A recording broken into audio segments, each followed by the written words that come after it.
Hi guys, as you can tell, I'm not at home. I am somewhere new. So yeah, different location.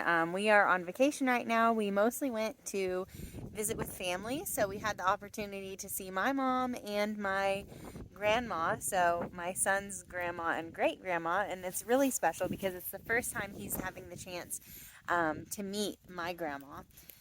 Um, and we are in Kentucky. We just went to the Ark Encounter yesterday and the Creation Museum today.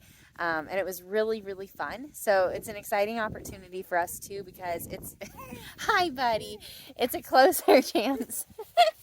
Oh my goodness, he's so funny. Hi, hi. Yes. Mwah. So it's a closer chance for us to see family because my immediate family lives about 12 hours away and my extended family lives 17 hours away. So just having the opportunity to drive 8 hours, as crazy as that sounds, it's such a short trip and it's such a blessing. So anyway, we're here, and when we went to the Ark Encounter, I was thinking about how they really had to make home away from home. And, you know, we often hear the story of Noah's Ark and we think, oh, you know, it was 40 days and 40 nights. And yes, that's how long it rained, but that's not how long the the Noah's family had to stay on the ark. They actually stayed on much longer. If I have this right, it was 370 days. So that's quite the long, a year. It's a little over a year that they had to stay on the ark. So that is a long time. And even though I have to say, like, I was so impressed when I saw the ark and honestly, like, my husband's a mechanical engineer, so I just was more impressed by the architecture than I might have been maybe before, as I don't have that same insight. Oh my goodness. Okay, when you live in the city, you really learn to appreciate the little things when you get out of the city. I miss, I love the country. I love not being in the city. Anyway, so they really had to make a home away from home, and I was just appreciating the architecture, and man, like, I did not give them enough credit for how intricate and thought through the plans of the ark were. Although I know a lot of it. Hey, buddy, let's not rattle that. It makes a lot of noise. Um, my son is having a blast with the fence. So yeah, the architecture was just incredible. And I know they probably had some creative license. Like, they even said, like, we have to take creative license. We don't know exactly what happened or how they designed everything, but still, I mean, it was just amazing. And I was thinking about how they really had to make a new home, a home away from home, for about a year. Hey, bud, let's not go there, okay? Let's go back to the other side of the yard, okay? So anyway, so that got me thinking about, I know it's nothing at all compared to Noah's Ark, but just what it's like when you travel and you do have to make a home away from home. So anyway, as we have had to travel quite a bit to see my family and things like that, I've gotten a little bit better at traveling.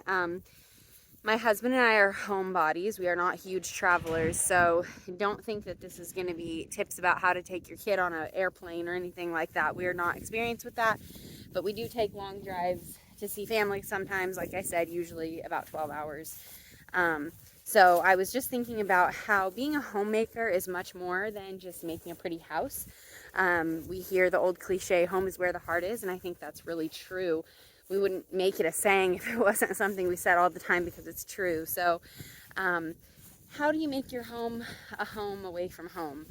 I think one of the first and most important things is just, you know, be pleasant and be present. So that's kind of like my little motto: be pleasant, be present. And if that means that you end up eating fast food every single day, and if that means that you end up with, you know, a disorganized mess in your bag, and if that means that you end up having to run to Walmart because there are things you forgot to pack on your trip, that's okay. It's more important that you have a cheerful attitude and that you're present with your family. So that would be my first and most important tip. But I also have a few more practical things to think about the food and the organization and that sort of thing. So when it comes to food, Not just about health and things like that, but also just saving money. Okay, we're not going to go up, buddy. You're going to go down. Let's go down the hill. Good job. So think ahead of time about, you know, setting a realistic expectation of your budget, and that there will be times when you need to either go out to eat or buy some groceries or things like that. And also think about what meals you can actually prepare in advance for. So if it's breakfast and you just want to bring oatmeal packets because you know you'll have a place where you can boil water or even microwave it till it's boiling. Or if it's granola bars for snacks throughout the day, something that doesn't go bad. And then if you're driving, you always have the option of getting fast food, but obviously it's better if you can pack some sandwiches or something. So if you're going to do non-perishables, you can always do peanut butter or jelly, something like that. Or if you want to do turkey sandwiches, ham sandwiches, something along those lines, what I like to do is make a lunchbox and put frozen water bottles in it. I never do the ice packs because ice packs are kind of useless. Like when they run out, they're out, they're done, and then you're just carrying around this extra thing, right? Like when I shouldn't say when they run out, when they defrost, I guess. When they're not cold anymore, they're useless and you're just lugging something around. But a frozen water bottle, it keeps your food cold for long enough, and then when it thaws out, at least you have some water to drink, which is always nice. The other thing is, when it comes to packing, try to pack minimally and try to really think through what you're wearing and what you can do to make one outfit work for different occasions. So for example, for today, like I planned each day of outfits, and today's outfit I plan to wear this dress, and it's a short sleeve dress. So I thought if it's cool, I can just wear it short sleeve. If it's if it's hot, I can wear it short sleeve. If it's cool, I can wear this little undershirt. It's like past the elbow. And then I also brought a cream colored hoodie that looks nice with it, and I can wear that on top if it's really cold, which I did this morning. So think about one outfit and then layers you can add to it if you need to help you pack a bit more minimally.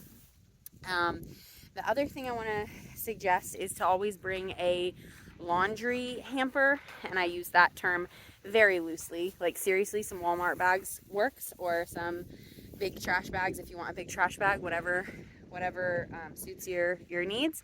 But just have something to put your dirty clothes in, so that as you go, you can keep your clean clothes and your dirty clothes separate. This might seem like a no-brainer, but I didn't really think or know to do this when I first started traveling. And then you get home and you're like, I don't know what's clean, I don't know what's dirty, and you end up throwing the entire thing in the wash, and you're doing 2 or maybe even 3 times as much laundry, which is no good. Why would you want to do extra work if you don't have to, right? The other thing is, and this is just a simple thing, clean as you go. Let's go down the hill, buddy. We can't go up the hill. Clean as you go.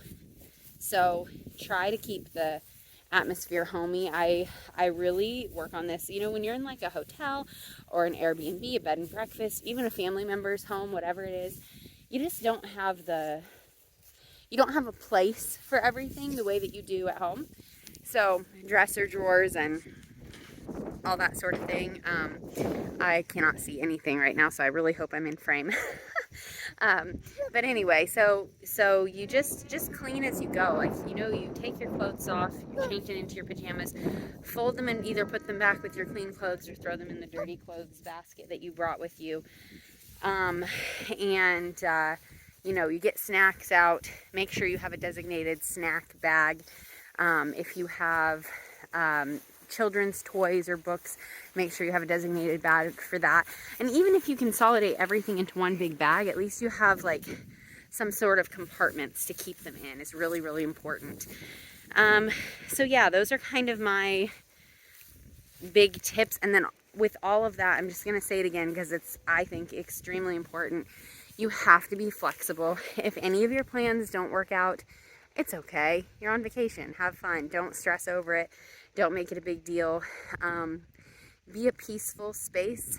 Be a peaceful and comfortable place for your husband and your kids and your family, so that so that they really do feel like they're home, even when they're not at home. You can be their home, even if the food and the organization and all that isn't exactly perfect. So anyway, I hope that you're doing great, and I'll see you next week. Please like, share, subscribe, all the stuff if you haven't. I really would appreciate if you subscribe. I'm looking forward to some new things I have coming up, so I'll talk to you soon. And don't forget, God's mercies are new every morning. Bye!